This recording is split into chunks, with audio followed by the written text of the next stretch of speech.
Again, I apologize for the signal breaking up. I don't know why it keeps doing that. There in Joshua chapter 24, verse 29, and it came to pass after these things that Joshua the son of Nun, the servant of the Lord, died, being 110 years old. Now, note verse 31, and Israel served the Lord all the days of Joshua, and all the days of the elders that overlived Joshua, and which had known all the works of the Lord that he had done for Israel. Israel does serve the Lord. They choose to serve the Lord, their God. They won't serve the Amorites gods or the other gods. They choose to serve the Lord, and they do that the time of Joshua's generation. When we get to the book of Judges, Joshua's generation is over, then they turn aside. But for now, they serve the Lord.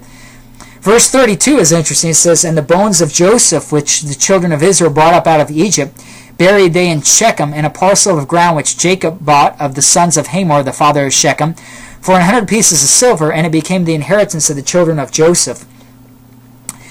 If you remember back in Genesis chapter 50, verses 25 and 26, Joseph had made a request. He says, I know God is giving you the land, the promised land here. I know you're not going to possess it for another 400 years, but I want to be buried in the land that God has given. So take my bones, and when you go into the land, bury me there. And it's, you would think that, you think about 400, from the time Joseph dies to the time God appears to Moses in the burning bush is about 400 years. Then they wander in the wilderness for 40 years. So you have 440 years. If a generation is 40 years, and that's about 11 generations. So you have 11 generations at least that take these bones. And the nation of Israel, they were in rebellion when the nation that was brought out of Egypt. They were stiff-necked and uncircumcised people. They were constantly murmuring against the Lord and testing him many times over. The people in Egypt, the generations before, couldn't have been any better, I don't think.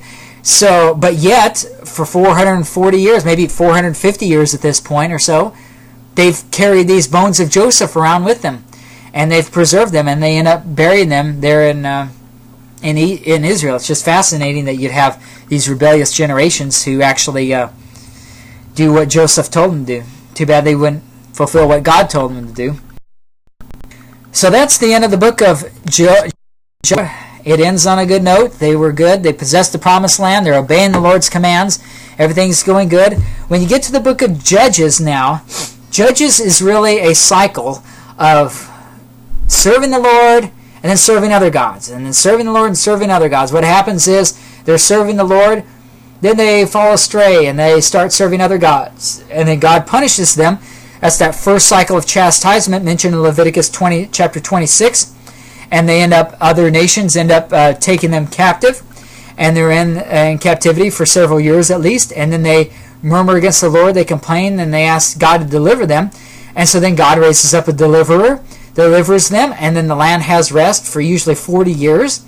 Once the 40 years is up, the guy dies, and then they go right back into their evil against certain other gods. And then several years pass, and they ask for God's deliverance, and the cycle just keeps repeating itself in the book of. What's sad, though, is it's a downward spiral. It keeps getting worse and worse, and the end of Judges is just terrible. Every man is doing. It's almost like the day of Sodom and Gomorrah almost. There when you get to the end of the book of Judges.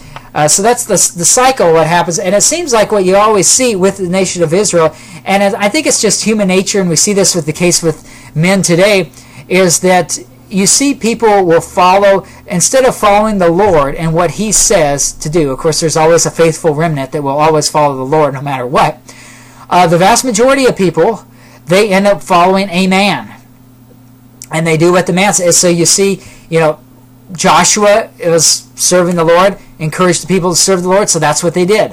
When God raises up a judge in the book of Judges, and that person is having them serve the Lord, that's what they do. They serve the Lord too. When that guy's out of the way, they serve other gods. And it's just, you see that today too. You even see these mega churches that come up and they're not following God and his word, even though God and his word may be used, it may be biblical, it's not dispensational. That's what's being taught there. But then they'll just follow that leader. Once that leader dies, a lot of times that church just falls by the wayside. And that's just the tendency of it's human nature to follow man and not God. And Israel's history gets worse here. And since it gets worse, the worse it gets, the fewer good men there are as leaders. And so they may do good for, when a good man is up, like with David as king. But then they quickly turn around when a bad king comes up. So that's the history of Israel from here.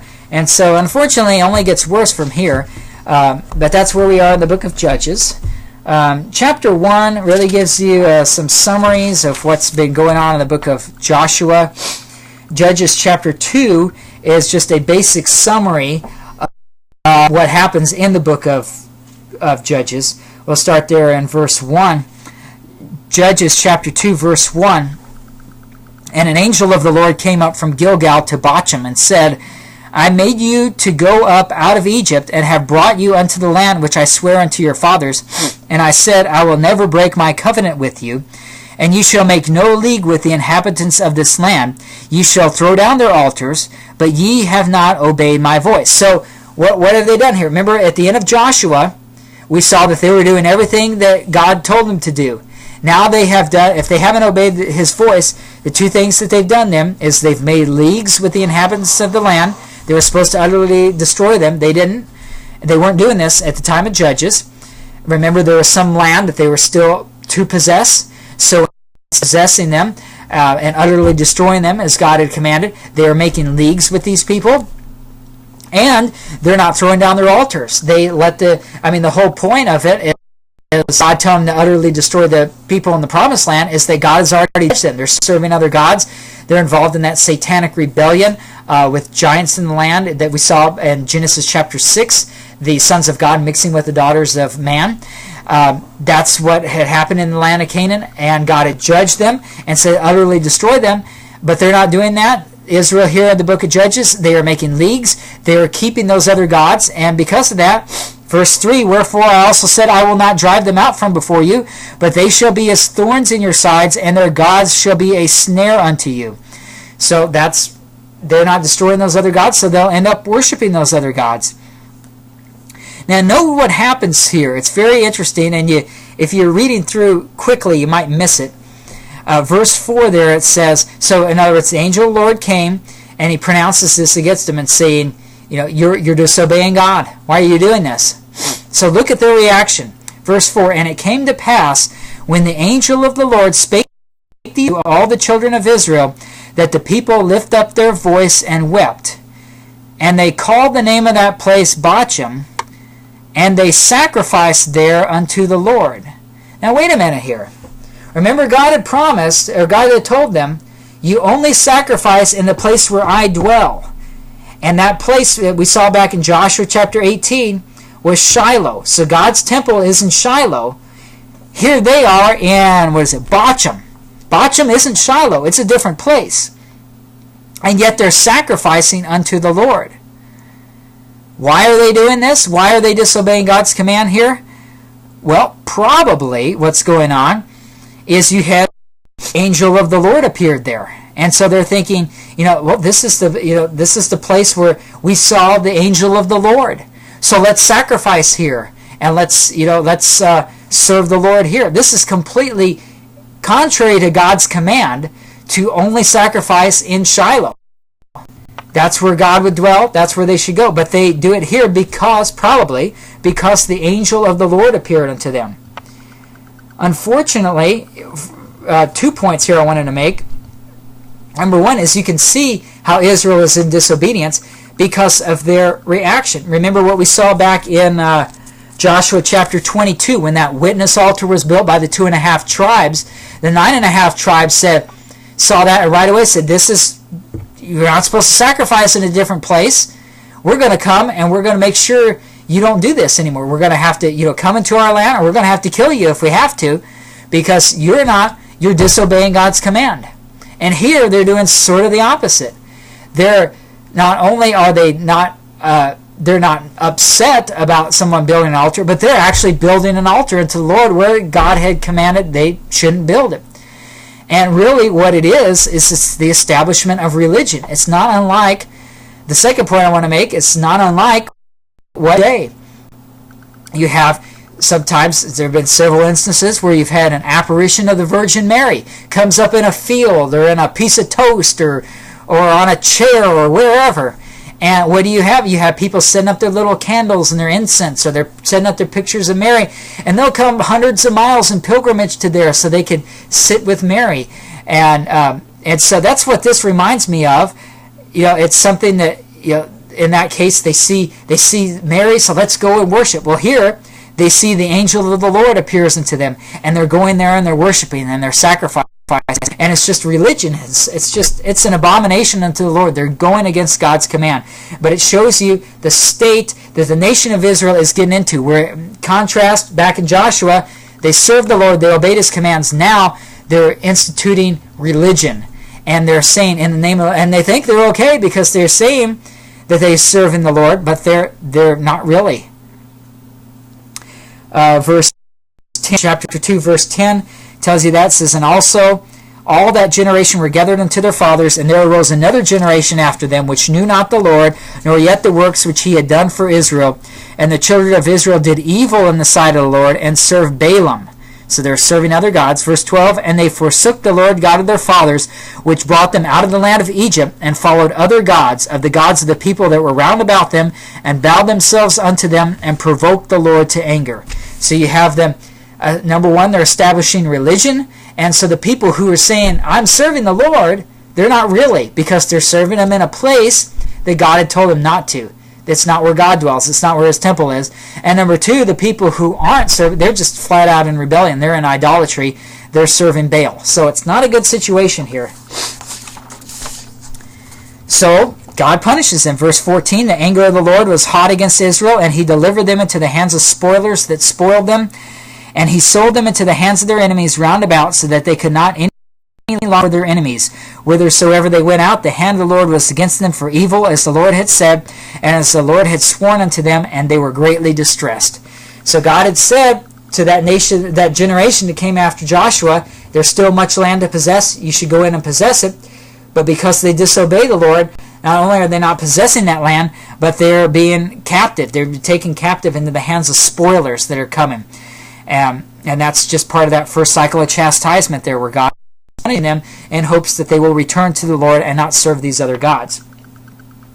So that's what you have going on in the book of Judges.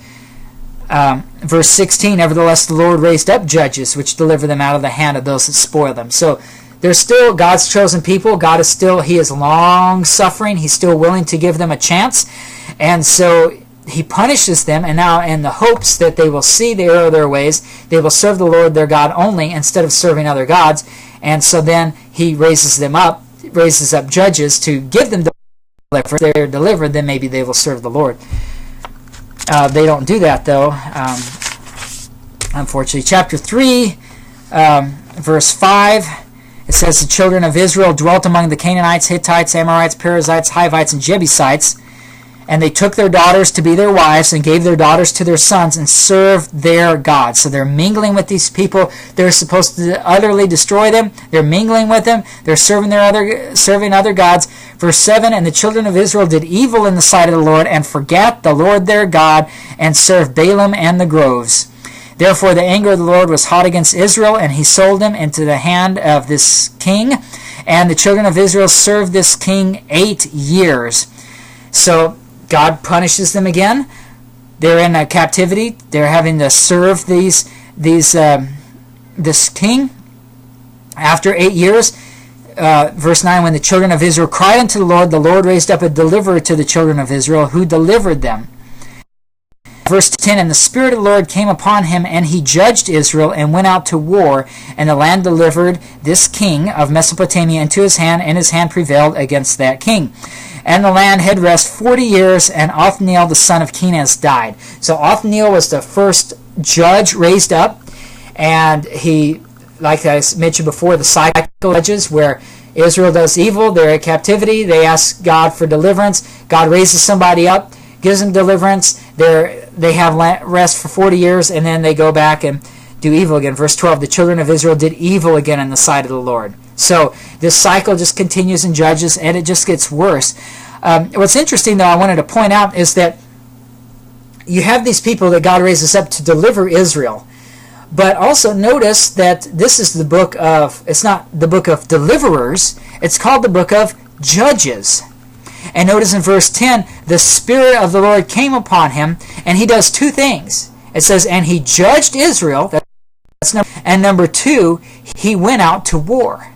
Now, we're not told the result of the judgment, what happened, but I can only assume that he was judging. If the Spirit of the Lord is upon him, and God gave the law, I could say almost with 100% certainty that what happens here is that with the Spirit of the Lord upon him, Othniel takes the book of the law, he judges Israel according to the book of the law. And the people who led the rebellion, serving Balaam, serving other gods, mingling with the daughters and the sons, mingling with these other nations in marriage, these people would have been killed. They would have been judged for serving other gods. The penalty would have been death, and they would have been killed. So that what's left is the remnant of people who are not involved in that stuff, and those are the people who God delivers. I mean, it doesn't tell you that, but you could come to that conclusion just because what else could judging Israel mean? Except if the Spirit of the Lord is upon him and he's judging Israel, it must be according to God's law, which would have been death to these people who led the rebellion against the Lord. So it's not just these people raised up, but in this case anyway, he judges Israel first and then he goes out to war. Land has rest. Verse 12, you have children of Israel doing evil again in the sight of the Lord. And the Lord strengthened Eglon, the king of Moab, against Israel because they had done evil in the sight of the Lord. They end up, verse 14 says, so the children of Israel served Eglon, the king of Moab, 18 years. The last time it was 8 years, now it's 18 years. And then God raises up a deliverer. Verse 15, but when the children of Israel cried unto the Lord raised them up a deliverer, Ehud the son of Gera, a Benjamite, a man left-handed. And by him the children of Israel sent a present unto Eglon, the king of Moab. What ends up happening is this guy ends up killing the king. Once that happens, Israel goes and slays Moab, and the land has rest for 80 years, according to verse 30. But the point is, you have these judges. I mentioned that as time goes, it's a downward spiral. Well, now the judge that he raises up is somebody who is left-handed. And that left-handed is being a sign of weakness. Now, I'm not discriminating against 11% of the people out there who are left-handed. I'm left-handed myself. But it's, the Latin word for left is sinister, comes from evil. And, the term evil comes from that word. And it's really God, Jesus sits at the right hand of the Father. Now, I'm not saying God has anything against left-handed people. But what I'm saying is that deliverance from a left-handed person in that culture and in that time would have been a sign of, basically going to weakness. Weakness delivers them. And it's really a slap in the face that a left-handed man delivers Israel. So that was chapter 3. The land has peace for 80 years. Chapter 4, verse 1, the children of Israel again did evil in the sight of the Lord when Ehud was dead. So again, the judge dies, so now they're evil. The Lord sold them into the hand of Jabin, king of Canaan, reigned in Hazor, the captain of whose host was Sisera, which dwelt in Harosheth of the Gentiles. And the children of Israel cried unto the Lord, for he had 900 chariots of iron, and 20 years he mightily oppressed the children of Israel. So the first oppressor is 8 years, second is 18, now we're up to 20 years. And this is they've had 900 chariots of iron, so they've got a strong army, and they're oppressing Israel, but they cry out to God. So verse 4, Deborah, a prophetess, the wife of Lapidoth, she judged Israel at that time. So God raises up a judge. This time it is a woman. So again, this is again a sign of, it should be to their shame, and because a woman, remember, God gave the curse back in Genesis chapter 3,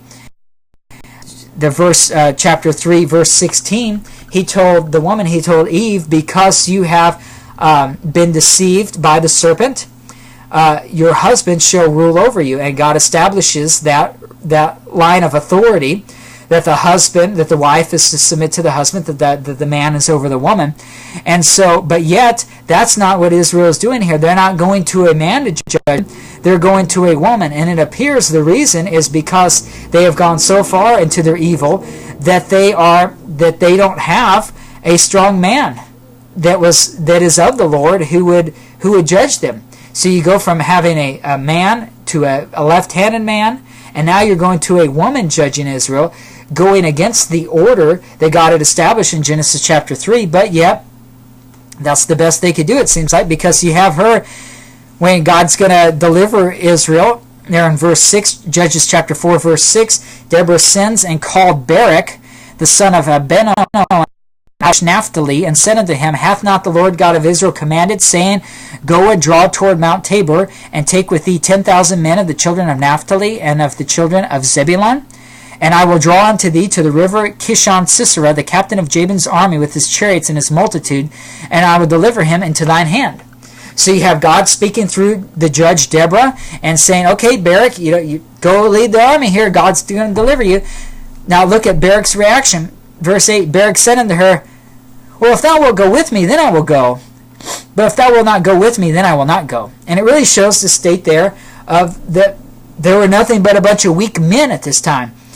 So here God gives the command, and God says, I will go with you. I will destroy these people. I will deliver them to your hand. You're going to be free of your oppressors.